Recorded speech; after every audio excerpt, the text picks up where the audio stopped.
Welcome to Clean and Comfort. Today's conversation will be with Dr. Carr and Liz and myself. And we will be discussing COVID and customer service. How do we manage this process from the door to discharge in the patient rooms, in the corridors? How do we get our patient to trust us, and different discussion while wearing a mask during COVID, making sure our patients are satisfied. So enjoy this conversation. Welcome to Clean and Comfort. Here we go. Thank you.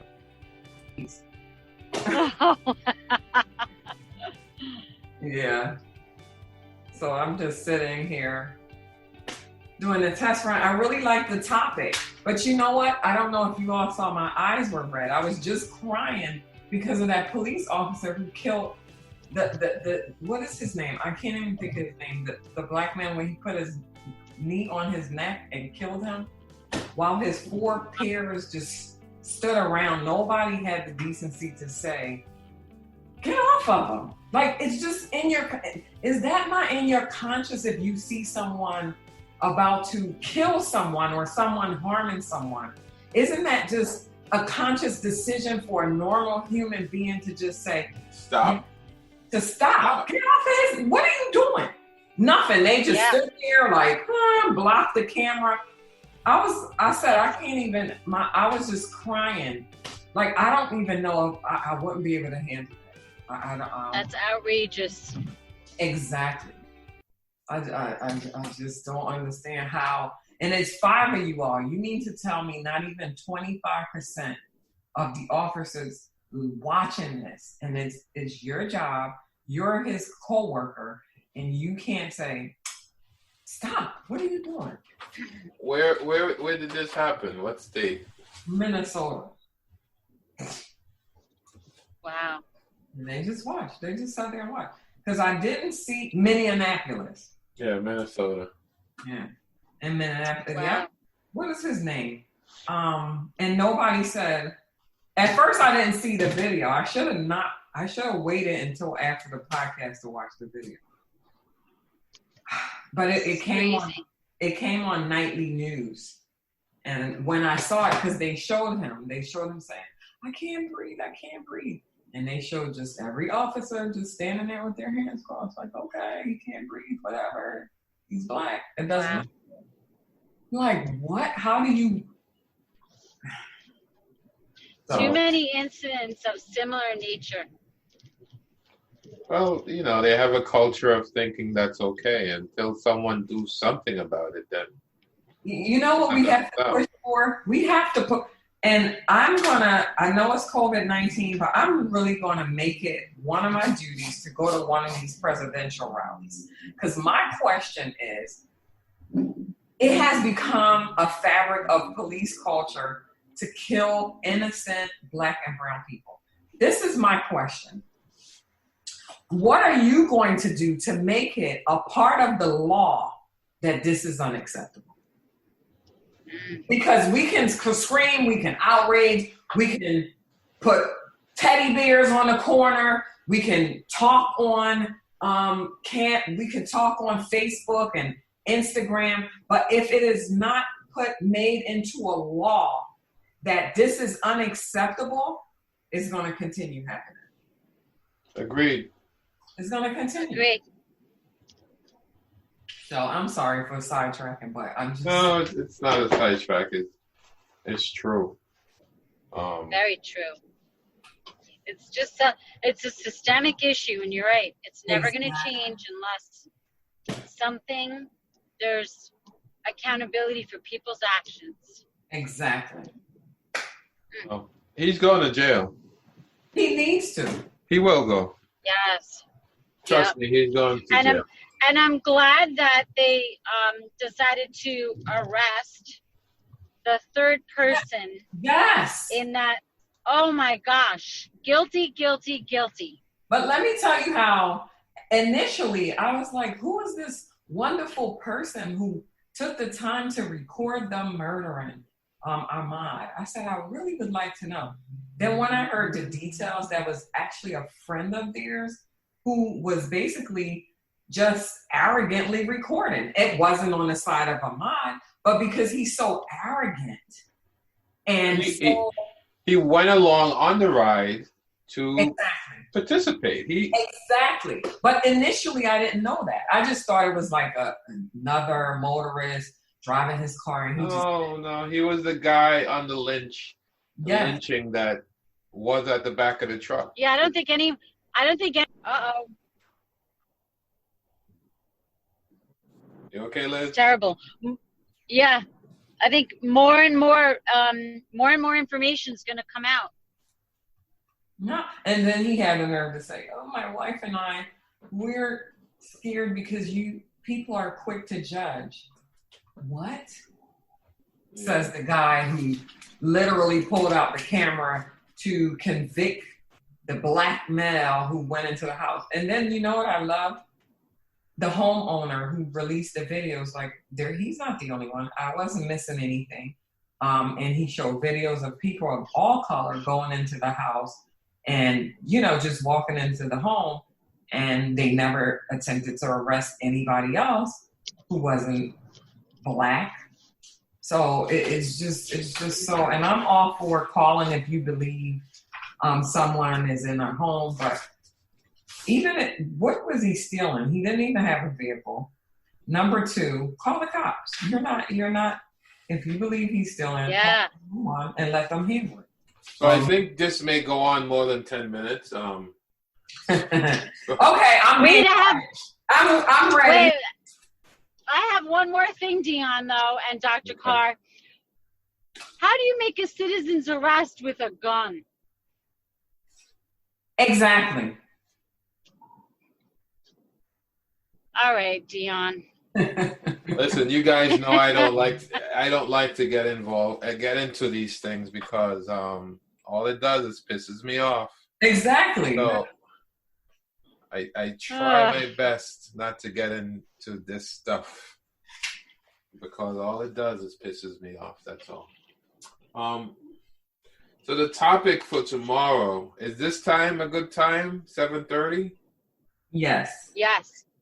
Okay. Patient satisfaction starts at the front door.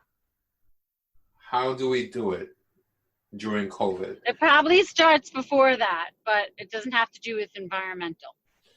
Well, yes. It starts with right? It starts with phone calls, registration, all that stuff. But I think once people walk in the door, how do we ensure a stay that meets a patient's expectation? Patient and family.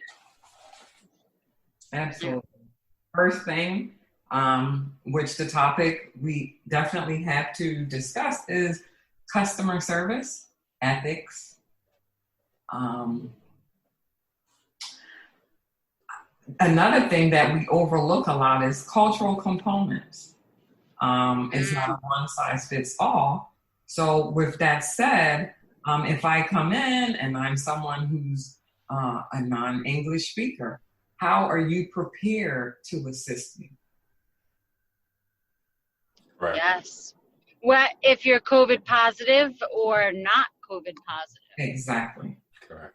Guys, because I think so get ready because this is if it comes out well, I'm planning on posting this on YouTube.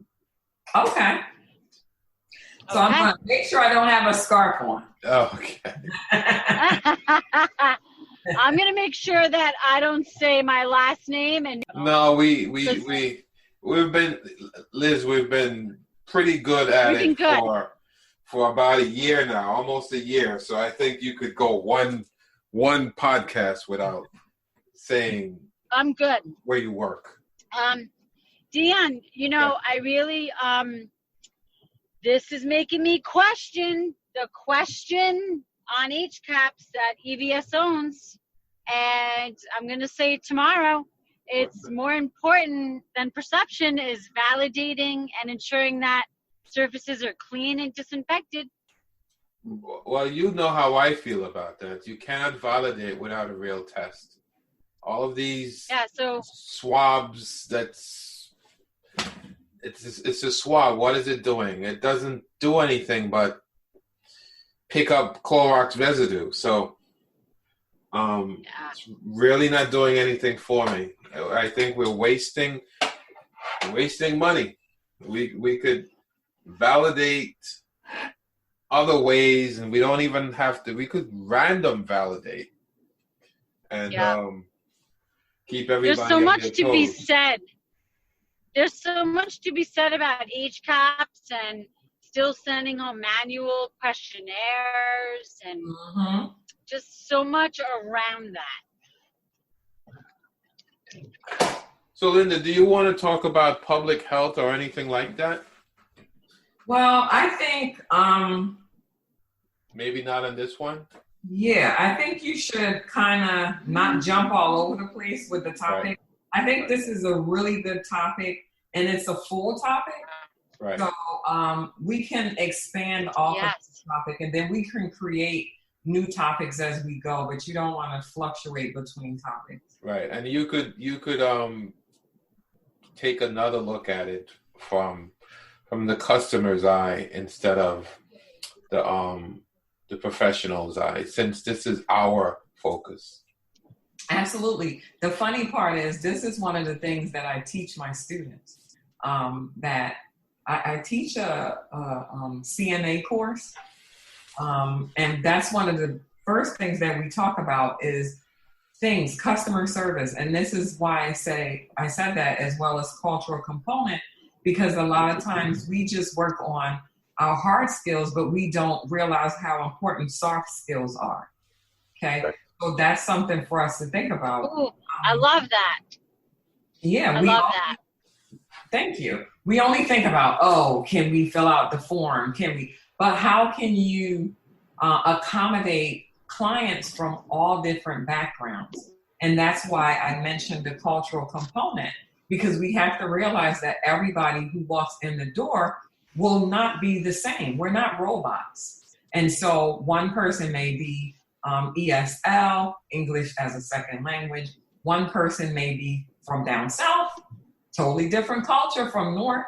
So how do we assure that we're giving quality care and making sure that all of our customers feel like they're going to be taken care of once they walk in the door? And how do we do it with a face mask? How we do it with a face mask? Well, one thing that I've learned is, even though we do have on it, for the same way we do it through the telephone, if you think about it. Great question. You should ask that tomorrow. Well, I am. That's one of my questions. Through the telephone. Great answer. Great answer. When you call me and I'm giving excellent customer service, I can tell without even seeing you. Because I can tell you're not like, how may I help you? Right. It's like, how may I help you? You're enthusiastic. You feel, you're making me feel comfortable. So it's like going into Target versus Walmart. Right.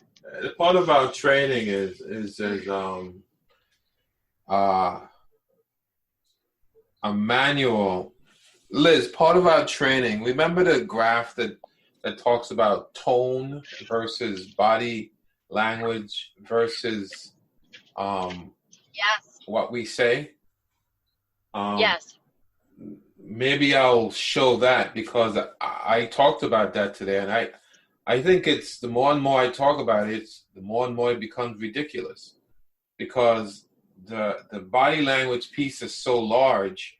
And I said, to the new trainees today, how do you come up with a number for body language for a housekeeper that has a mop in their hands and just standing, holding the mop, having a conversation with someone? So by the end of the conversation, tone and the words that you use were the biggest pieces in that conversation piece. Sure. Yeah. But again, it goes back to, like you said, body language, which is a very nonverbal communication. Yep. And I think